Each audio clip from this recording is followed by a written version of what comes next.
पंजाब में वज़ीर आला की कुर्सी पर कौन बैठेगा? मामला आईनी बहरान की तरफ बढ़ने लगा। एडवोकेट जनरल पंजाब की एडवाइस पर डिप्टी स्पीकर ने इजलास बुलाया तो पंजाब असम्बली को ताले लगा दिए गए।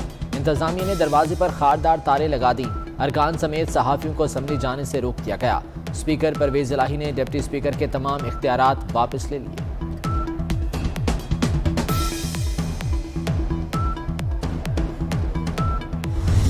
मैंने इजलास सुप्रीम कोर्ट के डायरेक्शन पे तलब किया, क्योंकि एडवोकेट साहब ने वहाँ पे जो अंडरटेकिंग दी कि जी हम इजलास कराएंगे और टू द रूल्स कराएंगे, हमें जमा करा दिए और उन्होंने जाकर वहाँ पे कहा। उसके बाद हमने इजलास की तलब की। आज अगर गजटेड नोटिफिकेशन जारी हो तो इजलास बिल्कुल होगा इंशाल्लाह। पाकिस्तान तहरीक इंसाफ में मजीद फूट पड़ गई। पाकिस्तान तहरीक इंसाफ ने अपने ही डेप्टी स्पीकर के खिलाफ तहरीक अदम एतमाद जमा करा दी। नून लीग का जवाबी वार स्पीकर परवेज इलाही के खिलाफ तहरीक अदम एतमाद ले आई, लेकिन असम्बली सेक्रेटेरिएट में जमा ना की गई। डेप्टी स्पीकर दोस्त मजारी भी डट गए, कहते हैं इजलास होगा, हर सूरत में होगा। मेरी पार्टी ने मेरे साथ ज्यादती की। इमरान खान की और उसकी जाली हुकूमत की, पंजाब हुकूमत की कहानी खत्म इंशाल्लाह। लेकिन आज भी अगर सीएम साबित कर देते हमजा शहबाज शरीफ तो क्या कहना चाहेंगे? हमजा शहबाज की 200 से ज्यादा अक्सरियत है और अक्सरियत और अब उसका हुकूमत हमजा का हक है। मुत्तहिदा अपोजिशन का लाहौर फ्लैटीज होटल में इजलास। मरीम नवाज और हमजा शहबाज अरकान के हमरा फ्लैटीज होटल पहुंच गए। अलीम खान और तरीन ग्रुप के अरकान भी जमा। मरीम नवाज कहती हैं पंजाब असम्बली का इजलास सलामती नहीं बल्कि आईनी और कानूनी है। मुस्लिम लीग नून अपनी अक्सरियत साबित करने जा रही है।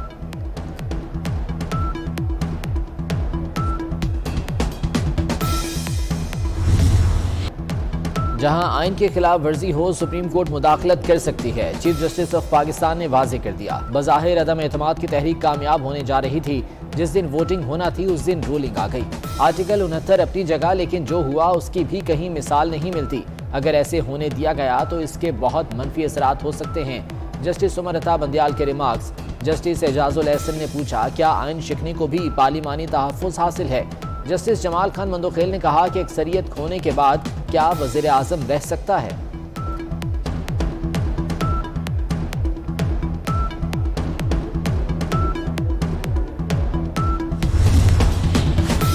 डेप्टी स्पीकर की रूलिंग में सिर्फ इल्जामात हैं। डेप्टी स्पीकर ने किस बुनियाद पर एक्शन लिया? क्या स्पीकर हकाइक सामने लाए बगैर इस तरह की रूलिंग दे सकता है? चीफ जस्टिस का पाकिस्तान तहरीक इंसाफ के वकील बाबर अवान से मुकालमा। कहा स्पीकर की रूलिंग का दिफा लाजमी करें, लेकिन ठोस मवाद पर। इधर उधर की बातें ना करें, हमें रास्ते ना बताएं, हम रास्ते ढूंढ लेंगे। फैसला करने से पहले जानना चाहते हैं कि साजिश क्या है जिसकी बुनियाद पर रूलिंग दी गई।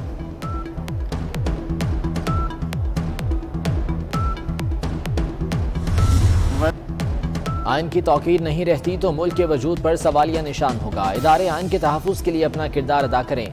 मौलाना फजलुर रहमान का जुमे को यौम तहफ़्फ़ुज़ आइन पाकिस्तान मनाने का ऐलान। सुप्रीम कोर्ट से तरजीही बुनियादों पर डिप्टी स्पीकर की रूलिंग को कलअदम करार देने का मुतालबा। बोले आइन पाकिस्तान की धज्जियां उड़ाई गईं। PTI जमहूरी कुव्वतों को इश्तियाल दिला रही है। मुल्क में अनारकी के हालात पैदा किए जा रहे हैं।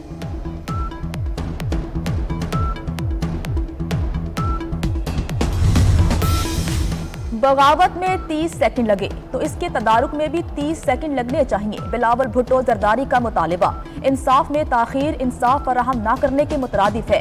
इमरान खान को कैसे गैर कानूनी तरीके से लाया गया और आइन को कैसे आग लगाई गई, तारीख याद रखेगी। इमरान हुकूमत जा चुकी, सिलेक्टेड राज खत्म हो चुका। मायूस कुन इक़दामात अब इन्हें बचा नहीं सकते।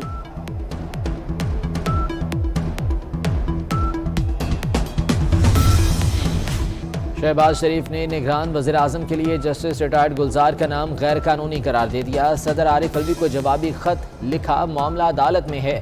निगरान वज़ीर आज़म का तकर्रुर गैर आइनी है। सदर वज़ीर आज़म का हर इक़दाम सुप्रीम कोर्ट के फैसले से मशरूत होगा। सदर आरिफ अलवी का इलेक्शन कमीशन को खत, इलेक्शन कराने की तारीख मांग ली।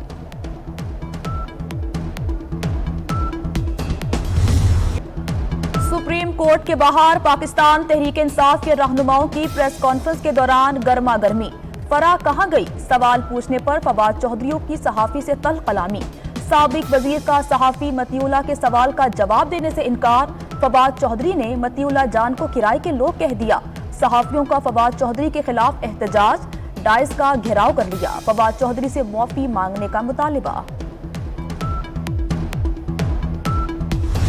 खुद एहतसाबी का हौसला पैदा करें। अभी तो एहतसाब के अमल की पार्टी शुरू हुई है पीटीआई वालों, अभी तो सारा कौम आपसे पूछेगा। कुछ सहाफियों के साथ सख्त बदतमीजी की गई है साबिक इंफॉर्मेशन मिनिस्टर की तरफ से या कुछ वुज़रा की तरफ से, जिन्होंने कुछ चुपते हुए सवाल पूछे हैं। थोड़ा हौसला पैदा करें, थोड़ा तहम्मुल पैदा करें। आपके अपने एलाइज निकल के आपका कच्चा छट्टा निकाल रहे हैं। किसी को कोई हक नहीं मिलता कि ये दंगल करे मीडिया के साथ। अभी तो एहतसाब की पार्टी शुरू हुई है पीटीआई वालों, अभी पूरा मुल्क आपसे पूछेगा। शेर रहमान का फवाद चौधरी की सहाफियों से तल्ख कलामी पर रिएक्शन। कहा तहरीक इंसाफ वाले थोड़ा हौसला रखें, आपके जहाज निकलने शुरू हुए, किसी को हक नहीं मीडिया से बदतमीजी करे।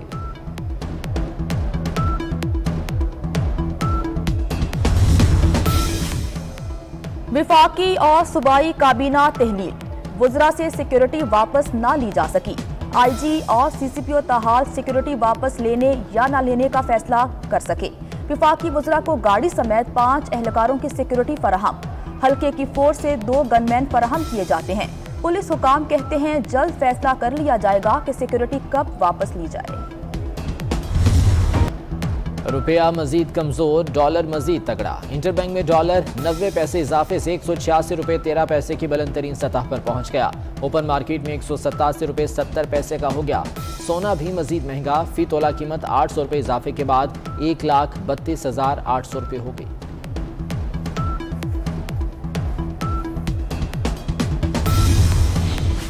पाकिस्तान तहरीक इंसाफ ने कर्जों के सारे रिकॉर्ड तोड़ दिए। पाकिस्तान तहरीक इंसाफ की हुकूमत में कर्जों में 18,029 अरब रुपए इजाफा हुआ।